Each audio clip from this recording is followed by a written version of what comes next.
अनमोल वचन अखिल भारतीय संत मत सत्संग के संस्थापक और गृहस्थ में आनंद योग के जनक परम संत महात्मा परम पूज्य श्री यशपाल जी महाराज अर्थात परम पूज्य भाई साहब जी द्वारा प्रतिपादित इन अनमोल वचनों का पालन करना अति आवश्यक है।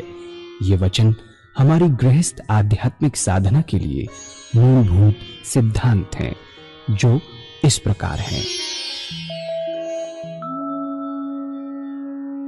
हम दुनिया की हर चीज की कीमत आंकते हैं, अपने मानव जीवन की कीमत भी जाने व परमात्मा की प्राप्ति हेतु साधना करें।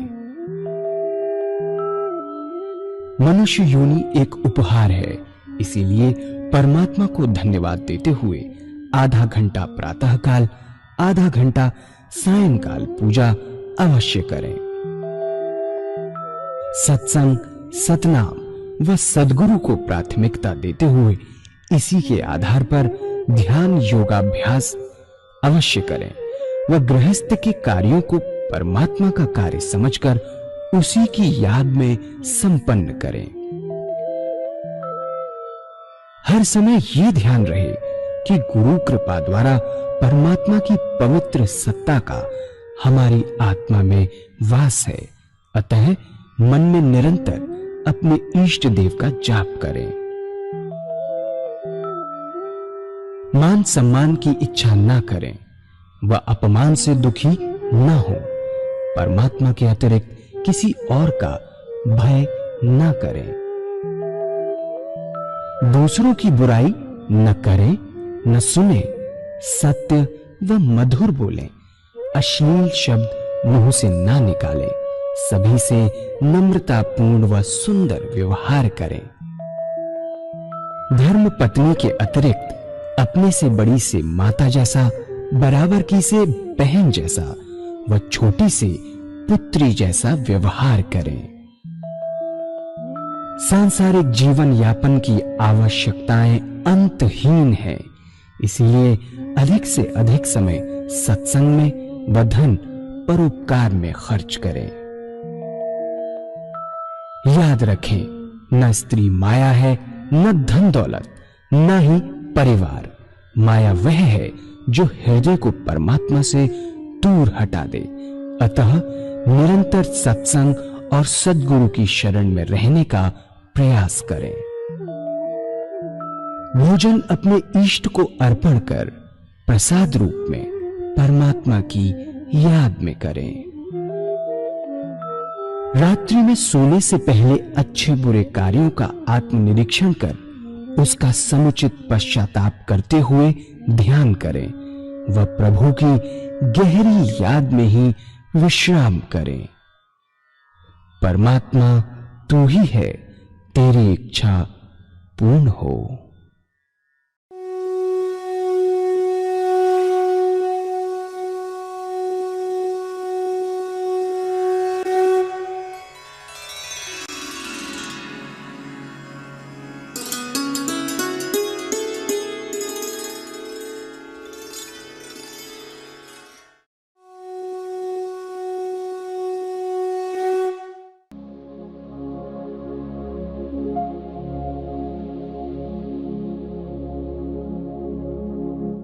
जय सद्गुरुदेव जय पद शरणं श्रेयस्वरूप चरणों शरणं।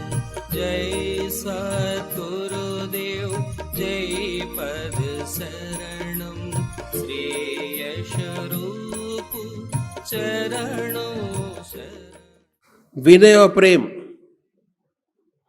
दोनों में बड़े महत्वपूर्ण है। प्रेम का दूसरा गुण है लज्जा, शर्म और हया। जिससे हम प्रेम करते हैं उससे हम लजाते रहते हैं। हम उससे आंखें मिला के नहीं देख सकते, उसकी ओर निगाह मिलाकर देख भी नहीं सकते। उसकी निगाह पड़ी, हमारी निगाह नीचे हो जाती है। जिससे हमें मोहब्बत है, जिससे सच्चा प्यार है, उसको हम छिप छिप कर देखते हैं, आंख से आंख मिलाकर नहीं देखते। आंख से आंख नहीं मिलाते, छिप छिप कर निहारते रहते हैं और निरंतर ये भय बना रहता है कि हमसे कोई ऐसा कार्य ना हो जाए जिससे कि उसे ठीक पहुंचे। सच्चा साधक निरंतर इस कोशिश में लगा रहता है कि कहीं उससे ऐसा काम ना हो जाए जो वह अपने गुरु के सामने नहीं कर सकता, ऐसा काम वह उसकी गैरहाजिरी में भी ना करे। यह है अदब, यह है शर्म, हया और लज्जा। इतना सुंदर गुण है कि इससे हमारी जिंदगी में बड़ा सुधार होता है। गलतियां हर इंसान से होती हैं, लेकिन जिनमें शर्म है, जिनमें लज्जा है, वे अपनी गलतियों को अपने आप सुधारते जाते हैं और ऊपर उठते चले जाते हैं। शर्म में सुधार है, लज्जा में सुधार है, और जो निर्लज हो जाता है उसमें कभी सुधार नहीं हो सकता। कहते हैं कि बच्चा ढीठ हो गया, ढीठ के मायने ये हैं कि उसने लज्जा को छोड़ दिया, उसमें सुधार नहीं हो सकता। लज्जा से हमारी जिंदगी पवित्र बनती है, बहुत सुंदर बनती है। मुझे एक संत का किस्सा याद आ गया जो मैं आपके सामने रखूंगा। ప్రేమ యొక్క రెండో గుణం సిగ్గు, అలాగే లజ్జ. మనం ఎవరినైతే ప్రేమిస్తున్నామో వారి దగ్గర సిగ్గుపడతాం. మనం వారిని కళ్ళల్లోకి కళ్ళు పెట్టి చూడలేం. వారి కళ్ళు మన కళ్ళతో కలిసినప్పుడు మనం సిగ్గుతో తల ఉంచుకుంటాం. మనకి ఎవరి ఎందైతే ఎక్కువ ప్రేమ ఉందో వారిని సీదాగా చూడకుండా సిగ్గుతో రహస్యంగా చూస్తూ ఉంటాం. వారికి కోపం వచ్చేటువంటి ఏ పని కానీ, లేక వారి మనసుకి బాధ కలిగించేటువంటి ఏ పని కానీ చేయకుండా ఉండాలని ఒక విధమైనటువంటి పని భయంతో సర్వవేళలా కోరుకుంటూ ఉంటాం. వారు ఎదురుగా ఉన్నప్పుడు చేయలేనటువంటి పని వారు ఎదురుగా లేనప్పుడు కూడా చేయకుండా ఉండగలగడమే నిజమైన సిగ్గు, భయభక్తులు. ఈ సుందరమైన గుణం కలవారు తమ జీవితంలో మార్పు తెచ్చుకోగలుగుతారు. తప్పులు చేయడం మానవ సహజం. అయితే ఈ సిగ్గు, భయం, భక్తి ఉన్నవారు మాత్రమే తమ తప్పుల్ని సరిదిద్దుకోగలుగుతారు. సిగ్గు లేని వారిలో తప్పులు సరిదిద్దుకోవడం అనేది ఎప్పటికీ కూడా జరగదు. మనం అప్పుడప్పుడు వింటూ ఉంటాం, ఈ పిల్లవాడు మొండికెత్తాడు ఇంక బాగుపడ్డం అని. అనగా వాడు సిగ్గు, భయం, భక్తి వదిలివేశాడు కాబట్టే వాడు మారడు అని అర్థం. సిగ్గు వలన మన జీవితం సుందరంగానో పవిత్రంగానో మారుతుంది. దీని మీద ఒక ముస్లిం సంత మహాత్ముని యొక్క సంఘటన జ్ఞాపకం వచ్చింది. అది ఇప్పుడు మీ ముందు ఉంచడం జరుగుతుంది. एक मुसलमान संत थे, उनका लड़का शराब पीने लगा और उनको ये पता चल गया कि हमारा लड़का कभी कभी शराब पीता है, लेकिन संत लोग जब तक कुछ नहीं कहते, जब तक अवसर नहीं आता, देखते रहते हैं। एक दिन उनके पड़ोसी ने शिकायत की कि आप तो इतने ऊंचे महात्मा हैं, आपका लड़का शराब पीता है। लड़का घर में ही था, जानते थे कि यहाँ पीता है, मालूम था कि लड़का घर में ही है।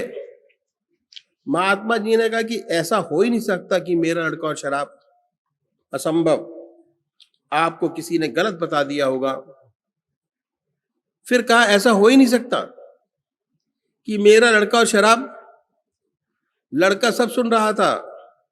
फिर उन्होंने कहा कि मैं आपको दिखाऊंगा। तो संत ने कहा कि हाँ जरूर दिखाइएगा। हाँ हाँ, मेरा लड़का कभी शराब पी नहीं सकता। उस लड़के पे बड़ा सुंदर असर पड़ा कि मेरे पिता का मेरे ऊपर इतना विश्वास और मैं ऐसा नीच काम करूं। वाकई में उसने शराब पीना छोड़ दिया, शराब पीना बंद कर दिया। सालों साल बीत गए, शराब छुई नहीं। एक रोज फिर उसके दोस्तों ने पकड़कर जबरदस्ती दुकान पर बैठा लिया और मजबूरन वो बैठ गया। पुरानी आदत थी, थोड़ा पुनरुत्थान हुआ, बैठ गया और पीने लगा। जब पी रहा था तो उस संत के जो पड़ोसी थे उधर से गुजरे और देखा कि पी तो रहा है।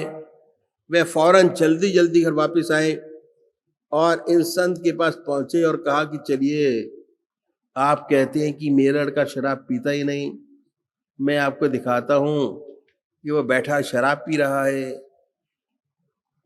वह छड़ी लिए हाथ में, साथ चल दिए। दुकान में पहुंचे तो देखा वाकई में पी रहा है, लेकिन एक खंबे की ओट में वह बैठा था और पी रहा था। बोले हाँ पी तो रहा है, लेकिन खंबे की ओट में है, इंशाअल्लाह जरूर छोड़ देगा। उस लड़के ने सुना और हमेशा के लिए तौबा की और शराब पीना छोड़ दिया। तो लज्जा, शर्म और हया ऐसा सुंदर गुण है कि जहां है वहां सुधार होता है, जीवन पवित्र होता है, चला जाता है। ये है गुण लज्जा शर्म, कि जो सच्चे साधक है वे अपने सदगुरु से लजाते रहते हैं, उन्हें शर्म आती है और हमेशा कोशिश होती है कि जो काम अपने गुरु के सामने नहीं कर सकते वह पीछे भी ना करे। ఒక ముసల్మాన్ మహాభక్తుడు ఒక ఆయన ఉండేవారు. ఆయన కుమారుడు అప్పుడప్పుడు మద్యం త్రాగడం ప్రారంభించాడు. ఈ విషయం ఆయనకు తెలిసింది. కానీ మహాపురుషులు ఎప్పుడూ కూడా సమయం వచ్చే వరకు కూడా ఏమీ మాట్లాడరు, చూస్తూ ఉంటారు. ఒకరోజు వారి పొరుగింటి ఆయన వచ్చి, మీరేమో ఇంత మహాభక్తులు, మరి మీ అబ్బాయి మద్యం సేవిస్తూ ఉంటాడు అన్నారు. ఆ సమయంలో ఆయన కుమారుడు ఇంట్లోనే ఉన్నాడు. ఆ అబ్బాయి త్రాగుతూ ఉంటాడని ఆయనకి తెలుసు. అయినా ఆ మహాత్ముల వారు ఈ విధంగా అన్నారు, లేదు లేదు, ఆ విధంగా జరగదు, మా అబ్బాయి మద్యం త్రాగడమా అసంభవం, మీకెవరో తప్పు చెప్పి ఉంటారు. ఈ మాటలన్నీ కూడా లోపల నుంచి ఆ అబ్బాయి వింటూనే ఉన్నాడు. మరలా పొరుగింటాయన సరే నేను మీకు చూపిస్తానన్నాడు. దానికి ఆ మహాత్ముల వారు సరే సరే చూపించండి అన్నారు. నా కుమారుడు ఎప్పుడు మద్యం సేవించడు అన్నారు ఆయన. ఆ మహాత్ముని యొక్క మాటల ప్రభావం ఆయన కుమారుని మనసు మీద చాలా గాఢంగా పడింది. నా తండ్రికి నా మీద ఇంత ప్రగాఢ విశ్వాసం ఉండగా నేనింత నీచమైన పని చెయ్యడమా అనుకుని త్రాగడం మానివేశాడు. ఈ విధంగా 1.5 సంవత్సరాలు గడిచాయి. మరలా మద్యం ముట్టుకోలేదు. కానీ ఒకరోజు అతని స్నేహితులు బలవంతంగా మద్యం త్రాగడానికి బార్లో కూర్చోబెట్టారు. గత్యంతరం లేక ఆ అబ్బాయి కూర్చుండిపోయాడు. పాత అలవాటు ఆ వాతావరణం వల్ల పునరుద్ధరింపబడింది. దానితో త్రాగడం మొదలుపెట్టాడు. సరిగ్గా అదే సమయానికి మహాత్ముల వారు పొరుగింటాయన ఆ దారిని వెళుతూ ఆ అబ్బాయి త్రాగడం చూసి వెంటనే ఆ మహాత్ముల వారి ఇంటికి వెళ్ళి చెప్పాడు, నడవండి, నేను మీకు చూపిస్తాను. మీ అబ్బాయి త్రాగడు చెబుతూ ఉంటారు కదా, ఆ విధంగా నాతో రండి చూపిస్తాను అన్నాడు.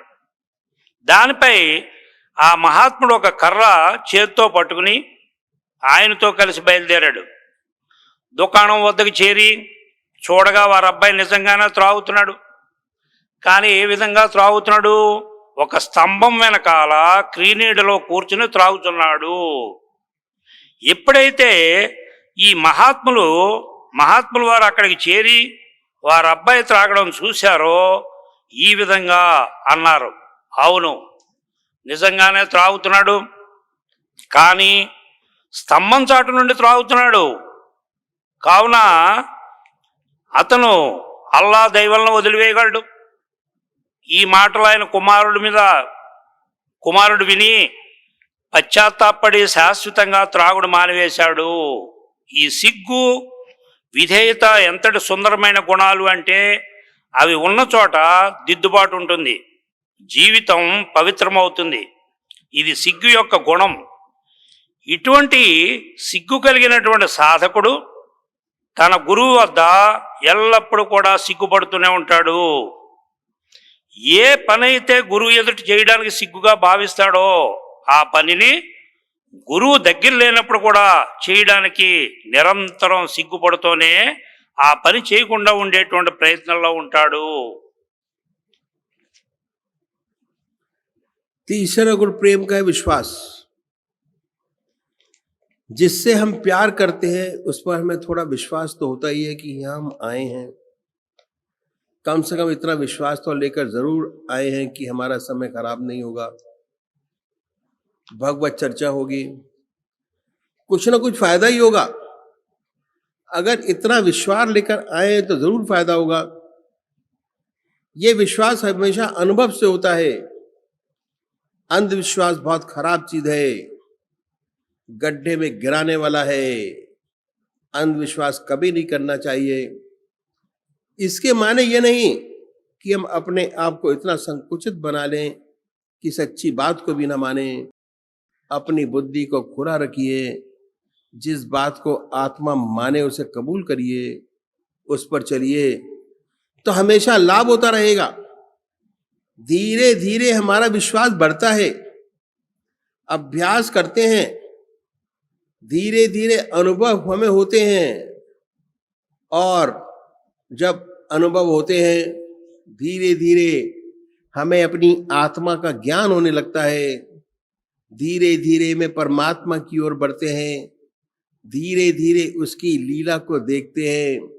एक दिन ऐसा आता है कि हमें उन पर पूर्ण विश्वास हो जाता है और हम अपने आप को उस परमात्मा को पूरी तरह निछावर कर देते हैं, छोड़ देते हैं। ये विश्वास होना बहुत आवश्यक है। पहले अपने तरीके पर विश्वास होना चाहिए। जो हमारा तरीका है परमात्मा की प्राप्ति का अपनाया, वह ठीक है और सच्चा है। बहुत सोच समझकर उस पर कदम रखें। जब धीरे धीरे ऐसा विश्वास हो जाता है कि मेरा रास्ता ठीक है, मेरा हृदय निरंतर प्रभु की याद में डूबा रहता है, सुख में भी उसकी याद है, दुख में भी उसकी याद है, मेरा हृदय कोई समय ऐसा नहीं जाता जब उसकी याद के बगैर खाली हो। ऐसी सुंदर हालत जब बन जाती है तो हमें विश्वास हो जाता है कि यदि ईश्वर चाहेगा तो अंत समय भी उसकी याद नहीं छूटेगी। चिंतन और ये विश्वास जो हमें पार लगाता है। जब मौत का धक्का आता है तो बड़ी से बड़ी तपस्या धरी की धरी रह जाती है, शरीर कमजोर हो जाता है, मन भी कमजोर हो जाता है। ऐसा विश्वास, ऐसा आत्मिक अनुभव यदि जिंदगी में हो जाते हैं, उनसे विश्वास दृढ़ हो जाता है और वही अंत समय में काम आता है। इतना बड़ा महत्व है विश्वास का। लेकिन याद रखिए, अंधविश्वास बहुत खराब चीज है जिसे कभी नहीं करना चाहिए। हम सोच समझकर विश्वास करें, अनुभव के साथ विश्वास करें तो बराबर लाभ होता रहेगा। आप बढ़ते रहेंगे और विश्वास ही परमात्मा से मिलाएगा। मुझे पौराणिक कथा याद आ गई जो बहुत सुंदर है, जो मैं आपके सामने रखूंगा। అలాగే ప్రేమ యొక్క మూడో గుణం విశ్వాసం. మనం ఎవరినైతే ప్రేమిస్తామో వారిని కొంచెమైనా విశ్వసిస్తాం. మనం ఇక్కడికి వచ్చాము అంటే కనీసం ఎంతో కొంత మేలు జరుగుతుంది అనేటువంటి విశ్వాసంతో, భగవంతుని చర్చ జరుగుతుంది, సమయం వ్యర్థం కాదు అనే నమ్మకంతో వచ్చాం. ఆ మాత్రం నమ్మకంతో వచ్చినా తప్పకుండా లాభం జరుగుతుంది. ఈ విశ్వాసం ఎల్లప్పుడూ కూడా అనుభవం మీద కలుగుతుంది. అంధవిశ్వాసం చాలా చెడ్డది, గోతిలో పడేస్తుంది. అంధవిశ్వాసం ఎప్పుడు కూడా పనికిరాదు. అలాగని మనల్ని మనం మరీ సంకుచితంగా చేసుకుని యథార్థ విషయాన్ని కూడా నమ్మకుండా ఉండేలాగున దిగజారిపోకూడదు. మన బుద్ధిని విశాలంగాను పదునుగాను ఉంచి ఏ విషయాన్నైతే మన ఆత్మ ఒప్పుకుంటుందో, నమ్ముతుందో ఆ విషయాన్ని మాత్రం స్వీకరించి నమ్మడం వలన లాభం కలుగుతుంది. నెమ్మది నెమ్మదిగా మన విశ్వాసం పెరుగుతుంది. మనం సాధన చేస్తూ ఉంటాం, నెమ్మది నెమ్మదిగా మనకు అనుభవాలు కలుగుతూ మనకి ఆత్మజ్ఞానం కూడా కలుగుతుంది. ఇక ఆ పరమాత్మ వైపు ముందుకు సాగుతాం. నెమ్మదిగా ఆ సృష్టికర్త యొక్క లీలలు చూడగలుగుతాం. ఈ విధంగా మనకి ఆ పరమాత్మ యందు పరిపూర్ణమైనటువంటి విశ్వాసం ఏర్పడి మనం ఆయనకి సర్వసమర్పణ చేసుకునేటువంటి రోజు వస్తుంది. అందువలన అనుభవంతో కూడినటువంటి విశ్వాసం చాలా అవసరం. అన్నింటికన్నా ముందు మనం అనుసరిస్తున్నటువంటి ఈ సిద్ధాంతం వలన పరమాత్మ ప్రాప్తి పొందగలమని, ఈ విధానం మంచిదని, సరి అయినదని మనకి విశ్వాసం కలగాలి. చాలా బాగా అన్ని విధాలా ఆలోచించుకుని దీంట్లో అడుగు పెట్టాలి. నెమ్మదిగా ఎప్పుడైతే మన మార్గం మంచిదని, హృదయం నిరంతరం కూడా పరమాత్మ యొక్క జ్ఞాపకంలోనే నిండి ఉంటుంది అని, సుఖంలోనూ దుఃఖంలోనూ కూడా ఆయన జ్ఞాపకమే ఉంటుంది అని, ఆయన జ్ఞాపకం లేనటువంటి సమయం అంటూ ఉండటం లేదని అనుభవపూర్వకంగా విశ్వాసం ఏర్పడుతుందో అప్పుడే మనకి పరిపూర్ణమైనటువంటి విశ్వాసం కలిగి ఆ పరమాత్మ దయ ఉంటే ఈ శరీరం నుండి జీవి విడిపడే సమయంలో ఆ పరమాత్మని జ్ఞాపకం విడిపడకుండా ఉంటుంది అనే నమ్మకం కలుగుతుంది. చింతన మరియు విశ్వాసమే మనల్ని అవతల గట్టుకు చేరుస్తాయి. మృత్యు ఆసన్నమైనప్పుడు శరీరం బలహీనమవుతుంది, మనస్సు కూడా బలహీనమైపోతుంది. ఏ ఆత్మిక అనుభవం విశ్వాసం మన జీవితంలో కలుగుతుందో అటువంటి వారికి ఈ ఆత్మిక అనుభవం ఆఖరి సమయంలో ఉపయోగపడుతుంది అని అప్పుడు వారి విశ్వాసం దృఢమవుతుంది. ఇంతటి విశ్వాసానికి ఇంత గొప్ప మహిమ ఉంది. అంధవిశ్వాసం ఎప్పుడు కూడా పనికిరాదు. అంధవిశ్వాసం కలగకూడదు. బాగా ఆలోచించి అర్థం చేసుకుని అనుభవపూర్వకంగా విశ్వసిస్తే తప్పకుండా లాభం కలుగుతూ ఉంటుంది. మీరు ఇంకా ఎదుగుతూ ఉంటారు. ఆ విశ్వాసమే మనల్ని పరమాత్మతో కలుపుతుంది. కావున నాకు ఒక సుందరమైనటువంటి కథ ఒకటి ఇక్కడ జ్ఞాపకం వచ్చింది అని చెప్తున్నారు.